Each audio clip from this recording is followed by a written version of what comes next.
Всем привет, достар. Азында осылай қалың киініп алып, осылай қызымды киіндіріп, велосипедіне отырғызып, осылай садикке апардым. Садикке апарып, апайына тапсырып, өзім осылай қарай шықтым. Содан кейін магазинге барып, нан, қызыма памперс және осындай булочка алдым.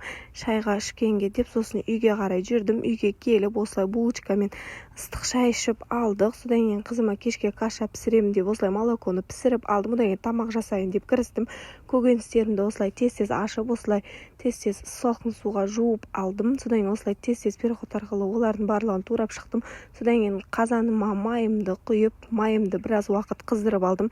Содан кейін туралған пияздарымды салып, пияздарымды осылай қып-қызыл етіп, кішкене жарыт етіп алдым. Содан кейін артынша морковымды салып, тағы да кішкене араластырдым.